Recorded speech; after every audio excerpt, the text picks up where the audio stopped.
Hey, what's going on, everybody? Welcome to a very special edition of the Game Thrifter. In this video, we're going to be covering the Xbox 360 in terms of like a buying guide, but we're celebrating 20 years of Xbox 360. It's hard to believe it's been that long, but yeah, the Xbox 360 is 20 years old, and it probably is my all-time favorite console. And it's one of those consoles that is still fun to play even today. Many of the games are still online. You can still, even though you can't buy the games on a store on Xbox, the game library itself, physically, for the most part, I'd say about 95% of the games are relatively inexpensive. So that's a really good aspect to the Xbox 360. And there is a lot of really cool different hardware revisions to kind of buy into and things like that. So if you're a collector, if you're someone who's been thinking about getting into Xbox 360 collecting, this is going to be the video for you. Now, when it comes to Xbox 360 hardware, there's a lot of different choices you can make to kind of, enjoy playing Xbox 360. For instance, I have quite a few of these on the screen right now. The Gears, the Star Wars, the Halo Reach. I also have the E, which was one that they tried to make look like an Xbox One, a launch Xbox One, as well as a regular Slim, the S model. The Slim models and the special edition models are the ones that are the sturdiest of the bunch and that aren't going to give you much problems. Now, you're still going to have to keep them, clean, make sure that there's not a dust in them and things like that. Some of the original models like the Core and the Arcade model and things like that, those tend to, break down, be very susceptible to red ring of death. So if you're looking into collecting, I always advise maybe against collecting those, especially if you're looking to actually play them. I always suggest like the Slim models and things like that. And there's so many great, cool models to kind of choose from in different versions. So you can kind of like have fun with that. Like, it's always fun to collect different versions, and none of them are extremely expensive. I mean, the Star Wars one, I think if you pick it up now, it's probably going to cost you about $250 to get the entire thing, which in retrospect isn't terribly bad, and it's one of the more fun consoles to play on. So my everyday console, like if I'm just going to game or record footage, is usually just the Xbox 360S, the matte slim version, because the glossy ones get a lot of scratches and things like that. But a lot of different models to choose from. They're all kind of cool in their own way, but very collectible and fun. So in terms of games, there's a lot of games, but I wanted to showcase a game in particular, Splinter Cell Blacklist, because this game came out very late in the Xbox 360 life cycle in 2013, pretty much right before the Xbox One came out. And the interesting thing about this game is, and you're seeing gameplay that I just took recently, and this game looks fantastic, right? Like, the cool thing is this game comes on 2 discs. One of the discs is a HD packet installer, which actually installs textures and things like that, which was really cool and new at the time. And then you play the game, which this game is also backwards compatible on the Xbox One, Xbox Series X and S as well, and you can buy it digitally. But it is a fun game. I know it's not looked at as a great Splinter Cell game. I think it's a really great game. People just were upset because they changed the voice actor for the game, but I thought that this was a fantastic version. It's got a lot of the core to what Splinter Cell was and is, and it's got a really great story too as well, having been blacklisted and things like that. So yeah, I find this game to be incredibly fun, and this game is also a very memorable Xbox 360 game, in my opinion, because they just do such a really good job with it. And like, graphically it looks good, the story looks great, the characters are really well done. You could tell that they went all out with like the motion capture and the voice acting and things like that. It's like a big Hollywood set piece, and they just really did a good job with it. So if you've never thought about playing it, I always highly suggest playing this, because it is a lot of fun and it's something different and kind of new. And I think that's awesome about the Xbox 360 is they were doing things and coming up with these ideas, like installing textures and things like so late in the console's life cycle that it was just really they kept on adding to it and making things better and better. Next up actually is a quite surprising game, but Minecraft, and I think Minecraft is synonymous with Xbox, and I know Xbox owns Minecraft, but before that happened, believe it or not, Minecraft was this big deal everywhere but consoles, and then it came to the Xbox 360. And believe it or not, it was a timed Xbox exclusive, or timed Xbox 360 console exclusive, where it was the only console you could get it on. And for like a whole year, that was the only place you could buy this if you were a console owner. And this game ended up selling over 20 million copies on Xbox 360, and really it's kind of a phenomenon. Now, I'm not a big Minecraft guy, but you know, I have it on the Xbox 360. I think a lot of people do, and it is just, I think, a much chiller version of the game. Like, I've dabbled around with it on like the newer hardware and things like that, and it's fun. You can create whatever you want, you know, like my son plays and, you know, things like that, and I'll play some Minecraft with him here and there. But just going back and playing a little bit on the 360, it's still quite a good experience and still quite a good version of the game. And the funny thing is that this game used to be a little bit more expensive to get, like the physical version, but now you can get it for like under $20, which I think is a pretty good deal. And believe it or not, it's such a staple in the Xbox library that it doesn't make sense not to have it at this point. So yeah, the Xbox 360 has a Minecraft version, so if you're into Minecraft, get it. Build to your heart's content. It is a fun game to just go around and play and, you know, just kind of create whatever you want to create. You know, it's just a lot of fun to kind of chill with, you know, and I think that's what makes Minecraft such an alluring game to so many people. Next up, I mean, there's a lot of different Halo games to pick on the Xbox 360. Just for the purposes of this video, Halo Combat Evolved Anniversary, just because it seems right on the Xbox 360 anniversary. But, you know, there's also Halo 3, Halo 4, ODST, Halo Reach, there's Halo Wars. There's a lot of Halo on Xbox 360, and it's all good, right? Even the worst Halo is better than the best something else, in my opinion. So yeah, like, I like playing through Halo Combat Evolved Anniversary just because you can click a button and go back and forth with the original Xbox graphics, and, you know, just overall it's fun to see where this game started. And, you know, obviously it kind of redefined the genre of first-person shooters and like sandbox shooters and what was possible. So jumping back into the shoes of Master Chief and, you know, being able to kind of play that first mission is absolutely incredible. And like I said, the game looks great. Like, I'm so surprised just going back to the Xbox 360 in 2025 and playing games that look and feel this good. And I think that's probably why like current generation stuff maybe doesn't feel as good, is because we jumped from non-HD to HD, and by the end of the 360 generation, developers really just understood it and got it and knew how to really program it and get everything they could from it. And that's why games were so good, you know. And Halo is just one of those games that never goes out of style. It's so much fun to play, and it's super highly recommended regardless of which version you play. Next up is the game, actually the series that got me into the Xbox 360 in the first place, Gears of War 2. Now, when I first saw Gears of War being played on G4 TV by Cliffy B, and this was before the 360 even came out, and he was already kind of showcasing the game, and it wouldn't come out for a year into the life of the 360, but I knew I had to get one, right? Like, this franchise is just absolutely insane and so much fun to play through. I love the fact that they really kind of focused on the co-op and things like that. And believe it or not, Gears of War is the game that really helped them to make the 360 more powerful. They weren't going to put as much memory into it, but the game had a hard time playing on the 360, so they added more memory to it, and the rest is history. So we've got, you know, Gears of War to thank the Xbox 360 for being so awesome in so many ways. But Gears of War 2 to me is a game that really that breaks the mold. You know, it really goes all out.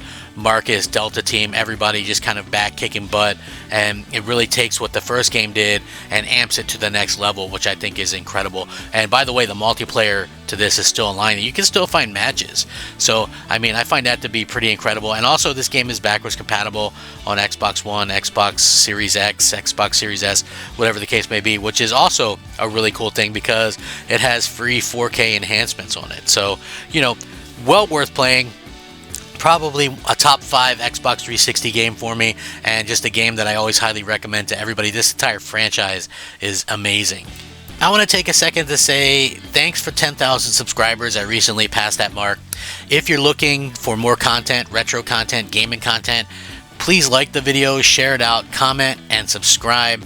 I really do appreciate it. It's been a blast doing these videos, and it helps the videos to be seen, and that helps the channel to grow, which enables me to do more videos. So thank you guys so much. I'm very humbled by it.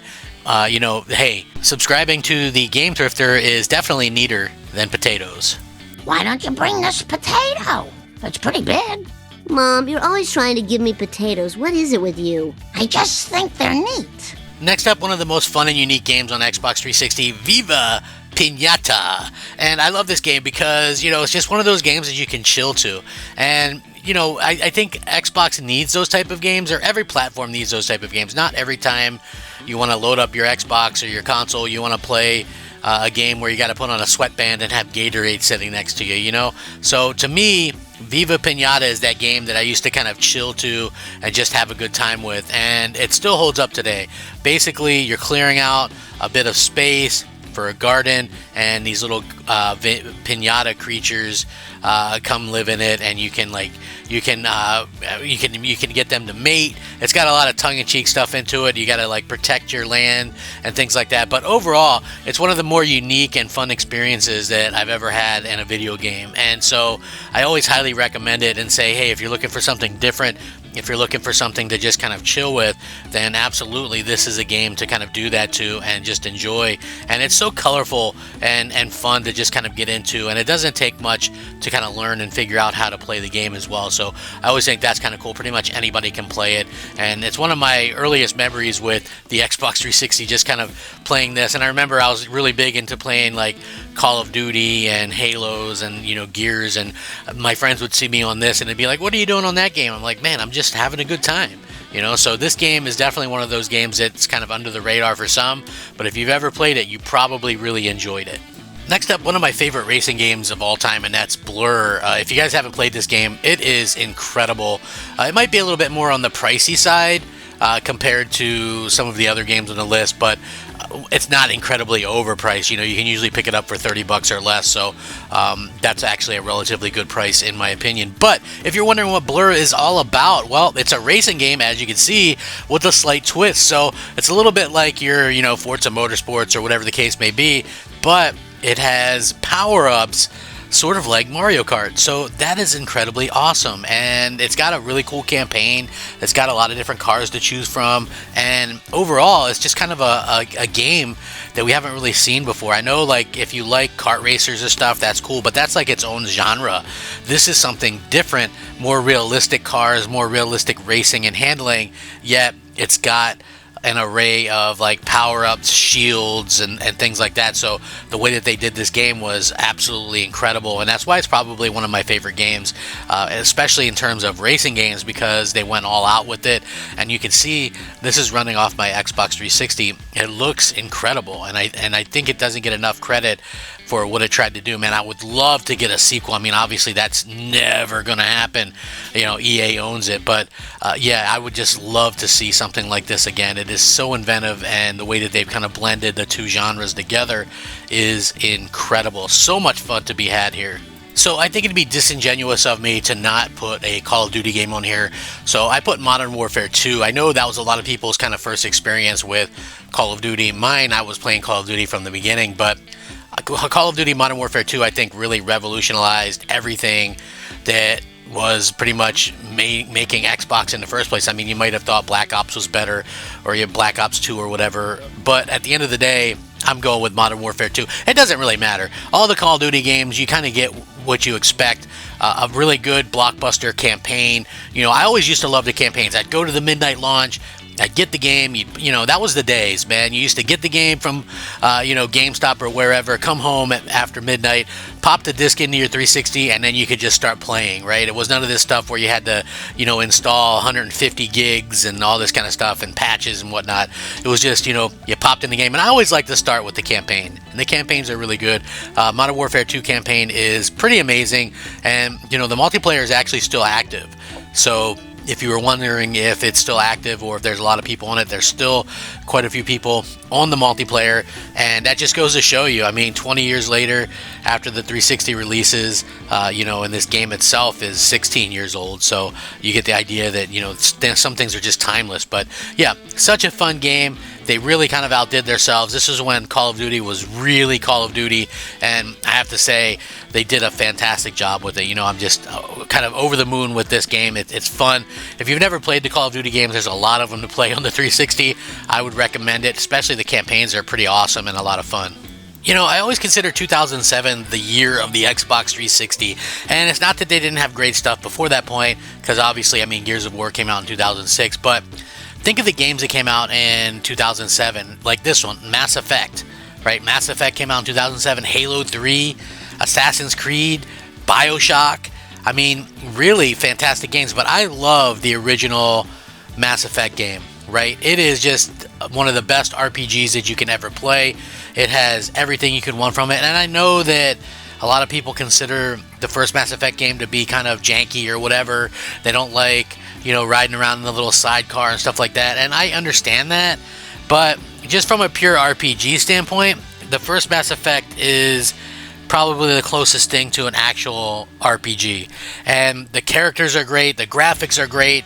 You can even play this, you know, in newer ways, I understand that, but on the 360 there's just something special about playing through the original trilogy on that hardware. And, you know, again, it's funny to think now, but many of you guys didn't know the original Mass Effect was an Xbox 360 console exclusive, and it didn't even come out on the PlayStation 3, I think only digitally, the end of the life cycle of it. And then even Mass Effect 2 was an Xbox 360 console exclusive for like a year. So yeah, fantastic game.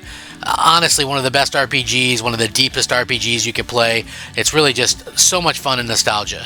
Next up, a fun game called 99 Nights, and this is probably a little bit of an unusual choice, but I love that this was pushing the hardware for the time, and there's so much going on the screen. You kind of get this hack and slash with combos, and you got to finish these little sections of the game, and then you get graded on it. It's really cool. There's actually a sequel, 99 Nights 2, as well, that's pretty good. I don't know if it's as good as the first game. I think the first game is probably the better game of the bunch, but yeah, this is just such a fantastic game, and, you know, I like the fact that it's such a different game than what we would normally get and consider with an Xbox, because if you think back to it, Xbox 360 was a game that was actually trying to get, you know, like Japanese support and things like that, so it wasn't unusual to have these type of games, whereas now you might think, oh wow, man, that's crazy, Xbox has, you know, these games that they normally wouldn't have, but yeah, this was a different time, and Microsoft was really trying their best to kind of do things and get games the best way that they could, and so again, you know, you have to have games that appeal to everybody. So even if it doesn't appeal to you personally, maybe it'll appeal to somebody else, and I think that's the best thing about, you know, the platform, the Xbox 360, was there was a little something for everybody, and that made it all the more fun to kind of collect for. And even today, you know, there's such a wide variety. I come across games all the time and I'm like, wow, I didn't even know that game was on the 360. And so that's kind of where I'm at with this. And this is a fun game. I definitely highly recommend it if you like, you know, like the Dynasty Warriors type games, hack and slash, stuff like that. It is quite fun. Well, speaking of support, like Japanese support and stuff like that, Lost Odyssey, just an amazing game in my opinion. They really kind of went all out. This is a classic JRPG in every sense of the word. We'll probably never see anything like this again from Microsoft themselves, but this was an Xbox 360 console exclusive, and they did such a good job with it, and it's an epic, like, and it's backwards compatible, so if you have an Xbox One, a Series S, Series X, whatever the case may be, you can play this game. And I'm just going to warn you now, be prepared to invest a lot of time into this game, because it is 4 discs long on a 360, right? Please insert disc 2. Please insert this. And the cool thing is about the achievements, I think it gives you like 100 gamer score for each of the discs that you complete. I mean, there's different gamer score all throughout it, but yeah, it is definitely a game that is lengthy. It is fun. It's got a great story to it. It's got a lot of epic battles and things, and just overall, this is what I think most people think of when they think JRPG. And the Xbox 360 was getting some really good good ones, and this is probably one of my favorites on the entire platform. So I always highly recommend it and say, hey, if you've never played Lost Odyssey, give it a try. And even if you're a newer gamer that has the newer platforms, you can still get it and play it. It's usually on sale, and you can find it relatively cheap. It might be a little bit more expensive physically, but to me, it's just worth it to play through the game. I think it's fantastic and just always highly recommended. Next up, Assassin's Creed. Yeah, I mean, this is a really good game. I like the first game a lot. I think the Ezio trilogy might be my favorite from that entire series, or maybe even Assassin's Creed 4 Black Flag. I heard they're going to do a remake of that, which, cool. You know, I'd probably be there day one for that. Overall, I think that it's awesome. The Assassin's Creed series really kind of came to prominence more of as an Xbox thing, which I thought was really significant and cool. You know, when you look at how Microsoft is doing things nowadays, it's a little bit different, and I can understand why there's some people that are maybe a little bit upset with that, myself included. I like to see, these, the competition in the console space. But anyway, just back to Assassin's Creed. It's a fun game. This game got a free 4K update, so if you play it on Xbox One X or Series X, you're going to be able to play that through backwards compatibility with the free update. And, I love the story of the time. You do the modern stuff, you do the stuff back in time. That's really cool. The Desmond stuff I found to be very interesting. I felt like that went out kind of lackluster. I wish they would have stuck with that a little bit more, but at the end of the day, that's what nostalgia's for. That's what playing on an Xbox 360 is for. And overall, I feel like this is just one of those games that really came about in the 360 era. Think about it. This game, Assassin's Creed, Mass Effect. You had the Modern Warfare franchise come about in the 360 era. Saints Row. Just so many great games to kind of choose from. It's hard to just boil it down to a handful for a video. As I was saying earlier, man, the games that came out, the IP that were birthed in the 360 era like this, Bioshock. I mean, just the weight of that alone. I think not having a solid Bioshock game in, 2 generations now is insanity. And I feel like it's probably one of the reasons why gaming feels less than it was, because these games were really amazing.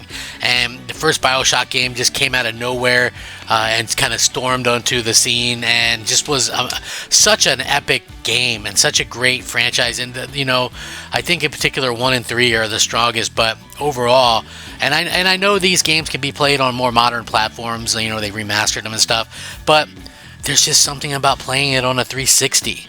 And it's just so much fun, and the atmosphere and the way that it's kind of comes about. Like, again, games that are tied to hardware at that time, I love that.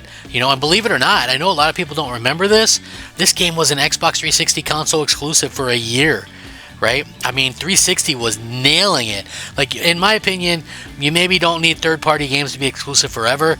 It's that year that makes it, a worthwhile thing. And I know some people maybe don't even believe in exclusives, but it gives you a reason to buy a certain platform over another. Like, I bought a 360 because I saw Gears of War. I bought a PlayStation 3 when I saw Metal Gear Solid 4. Bioshock was an extra added bonus to get a 360. But yeah, it's all like intertwined, and having all these different experiences on the different platforms. And so that's what it's all about. This game, hands down, one of the most creepiest, eeriest, fun, amazing games you'll ever play. Obviously, it's a different time, and you can't get this game anymore on the store or anything like that. I don't think it's not in print. It's not really available. But the Simpsons Arcade game, the Xbox Live Arcade was a phenomenon, and there was so many great games and such a good time. And it's funny because I have both a PS5 and an Xbox Series X and a PS5 Pro as well. But when I go through the store and I'm looking at the games, it is filled with so much like average to bad indie games, bad arcade game. Like, there's just literally bad games upon bad games. And so it was such a different time and reflective time on the 360 where only the best of the best got through on that. And I think I preferred that, right? You had stuff like the Simpsons game. This was a staple at arcades back in the day.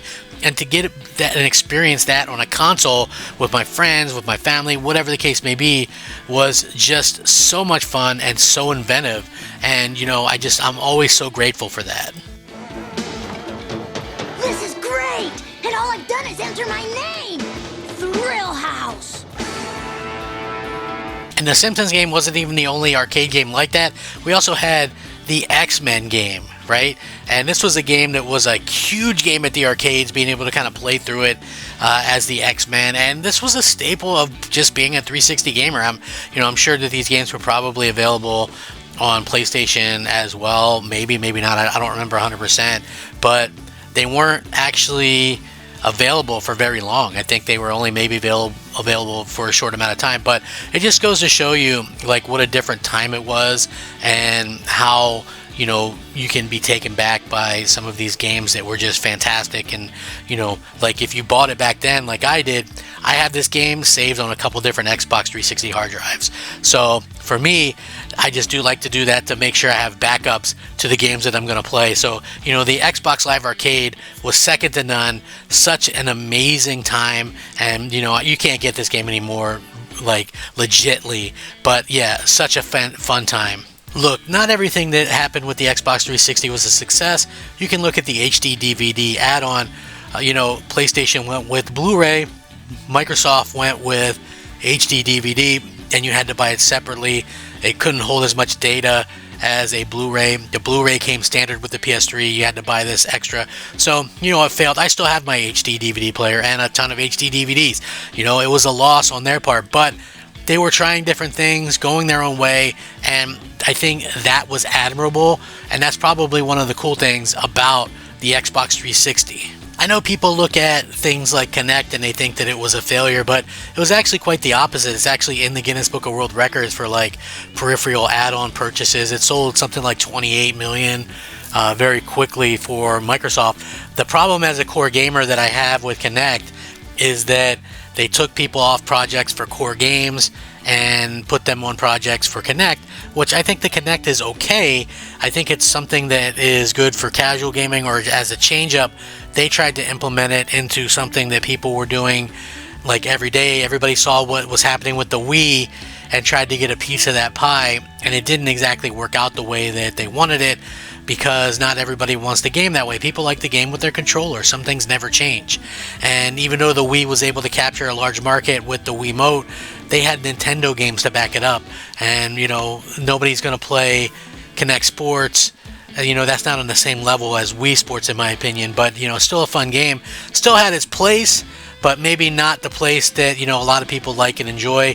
But overall, it's still part of the experience and one of the directions that Microsoft took. So if you've ever played Kinect, there's some hit or miss titles on there.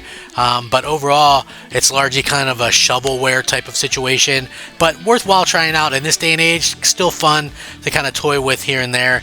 And, maybe play with your family. Dance Central, some of those things can be a good laugh. So there you have it, sort of a little buying guide with some nice little games, and a little retrospective as well with some opinions of my own.